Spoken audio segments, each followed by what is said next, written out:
單元1至到2嘅25年嘅出題趨勢咯。咁喺呢一課咧，你見到咧就係一個我哋叫做咧財務分析，即係咧用唔同嘅會計比率去咧評估一間企業嘅財務表現嘅。咁而我哋喺當中咧會見到咧，其實我哋直接咧就入正題㗎啦。換言之咧，即係我哋咧會主要咧係睇4種嘅能力表現，包括咗咧盈利、變現、償債同管理效能。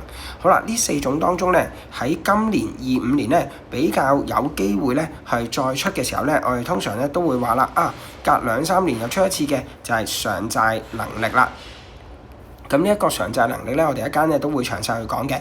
其次咧就係我哋見到咧管理效能咧，基本上咧因為佢係有成4個比率啊，咁所以咧其實佢俾出嘅機會咧差唔多都係每一年咧最少都係出2至4分嘅。而上一年咧，因為佢已經出咗丙部啦，丙部咧佢係夾埋咧變現能力一齊出嘅，咁所以咧今年咧相對嚟講咧，我哋就會話管理效能咧可能佢有機會咧出2至4分。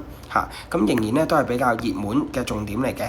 咁過去咧，我哋會咁講就係話變現能力咧就未必係經常會出嘅。咁但係上年咧亦都出咗好多，所以咧相對咧我哋就會話可能咧比較冷門少少啦。同埋咧盈利能力都一樣。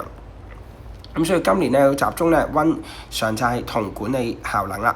咁跟住咧，我哋再睇一睇比率分析咧，其實可能有唔同嘅，即係臨尾咧都會有啲限制各樣咧。咁我哋咧都要注意咧，差唔多幾年咧會出一次嘅。咁今年咧都要好好嘅預備啦。去到單元2啦。單元2呢一度咧，佢就涉及到預算呢個課題啦。咁你見到咧，其實如果打橫睇嘅話咧，你見到差唔多咧，每年咧都會出2分至到4分嚇，實際上又唔係好多。係一年咧曾經出過10分，就喺個補救嘅措施裏邊，即係有咩方法去補救個不利嘅差異啊嚇。咁所以咧，我哋當中咧去睇嘅時候咧，可能今年咧我哋會集中個重點咧，就係差唔多咧幾年又會出一次嘅預算差異預算嘅成因嗰度啦。好啦，跟住我哋再睇一睇咧，就係預算控制嘅限制咧，都可能咧要留意下，因為咧始終都好多年冇出㗎啦。而預算嘅目的咧，都係同樣差唔多嘅機會啦，係啦。咁咧，我哋要去預備嘅時候咧，我哋可以今年咧就放輕，應該咧喺補救措施嘅重出嘅機會咧，根據過去經驗咧，就相對係少啲嘅。好啦，我哋睇一睇咧財務單元1。財務單元1咧呢一度咧，我哋要知道嘅，頭先提過咧，就係償債同管理效能呢兩個效能咧，主要我係睇5個唔同嘅比率嘅。咁我哋第一個咧就係槓桿比率，係主要係睇企業嘅償債能力。如果準確啲講咧，係長期嘅償債能力，因為佢嘅款項咧通常都唔係好短時間咧要還嘅，係啦。咁所以呢一度咧，我哋都會話係一個長期嘅償債能力啦。咁其實咧償債能力比率咧，我哋都會咧有時咧，如果佢真係將佢變成4分或者係更多嘅分數咧，其實流動同速動比率咧都係償債能力嘅反應嚟嘅。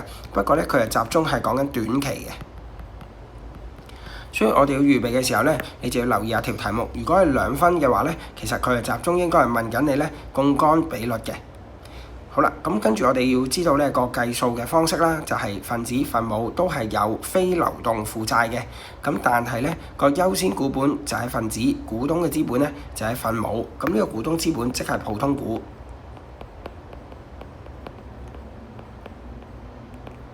好啦，再下低啦，就係我哋講緊嘅管理效能比率啦。咁其實一間公司嘅管理效能高唔高咧？其實你可以用4個比率去睇嘅。第一個咧就係同存貨嘅管理有關。第2、3個咧分別就係應收同應付帳款嘅管理有關。最後咧就係運用資產咧即係我哋運用資產啦，賺取即係銷貨嗰個能力，我哋叫做咧總資產週轉率。好啦，呢幾個咧嘅公式咧都要記得，同埋咧唔好漏咗單位喎。償債能力比率咧，我哋用百分比嚟做單位嘅，而其他嗰啲嘅全部我哋都講緊咧，照做咧週轉率咧都係用個次嚟做單位嘅。咁記得，如果計出嚟嘅答案咧係小數點嘅話咧，記得係小數點後2位啦。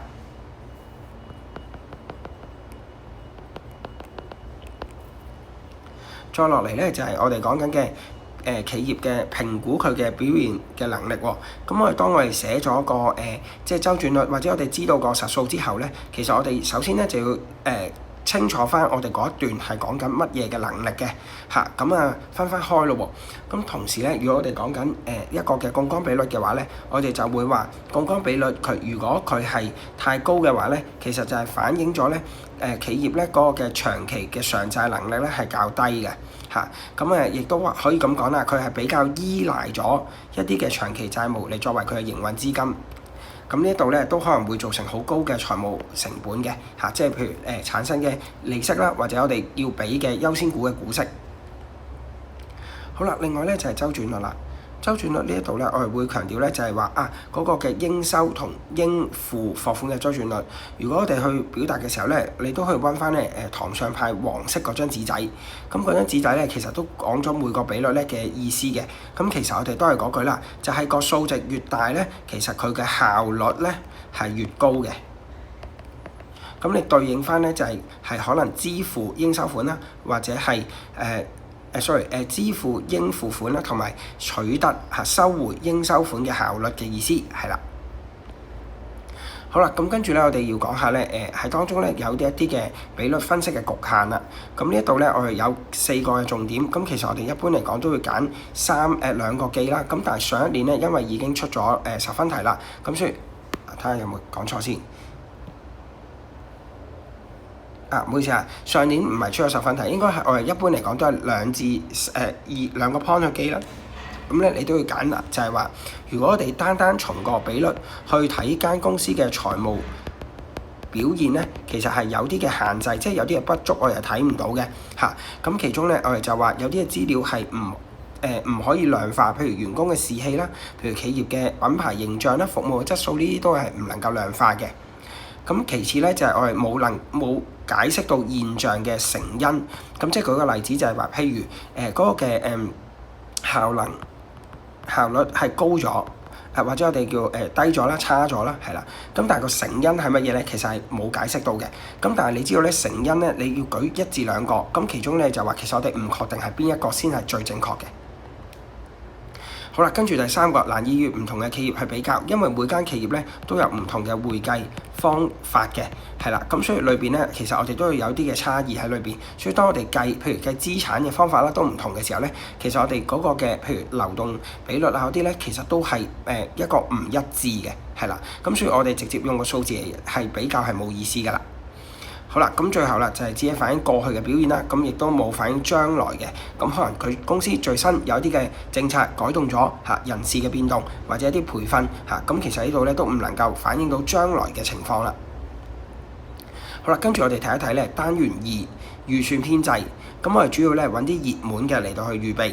咁我哋頭先咧有提到啦，預算局限嘅限制。預算編制嘅限制，唔好意思咁呢一度咧就係話我哋做咗預算，其實有時咧都係唔能夠咧100%同實際嘅情況一樣嘅。咁所以咧我哋主要咧就係記2個重點啦。譬如第一個我哋會揀咧就係未能因應環境咧即時調整嘅。咁所以咧我哋做預算嘅時候要強調咧，只係喺期初嗰陣時做，但係當公司經營嘅時候咧，其實我哋係冇隨時最新嘅資料嘅，係啦。咁市場環境轉變咧，我哋通常都會話競爭對手，或者係一啲嘅客戶佢嘅喜好啦，其實有轉變嘅時候咧，其實我哋係冇辦法咧係即時咧去調整到嘅。好啦，咁結果咧就導致到我哋可能嗰個嘅預算咧就唔能夠準確啦。好啦，第2個我會鼓勵你記嘅 point 咧就係話未能取代公司決策層嘅決策。咁我哋都係嗰句啦，就係預算咧只係一種工具啦，唔能夠咧取代佢嘅決策嘅。譬如喺繁忙嘅時間，能唔能夠或者喺一啲商業決策嘅上面，我哋應唔應該咁做咧？其實預算係幫唔到我哋去做嘅，佢只係俾咗一個目標同埋一個方向，或者一個表現標準啦。我哋咧去喺當中咧去做一個嘅管理嘅啫嚇。咁但係實際上咧，其實我哋都係好依靠咧嗰個嘅管理層嘅智慧嘅。好啦，另一個咧就係今年嘅大熱門，就係預算嘅成因啦。咁預算嘅成因咧，首先我哋第一要知道其實預算差異咧有4方面嘅可能嘅。你要睇清楚題目咧有冇講明係邊方面。如果人哋講明係人工嘅差異，但係我哋答佢個成因咧答咗存貨嘅差異咧，其實係冇分嘅。好啦，我哋講到人工嘅差異嘅時候咧，題目佢通常咧就會話不利嘅人工差異。其實我哋唔可以咧就咁睇完就算嘅，我哋一定要寫到以下綠色熒光筆寫嘅數字，就係我堂上咧經常有提㗎，就係實際同埋預算邊個高啲。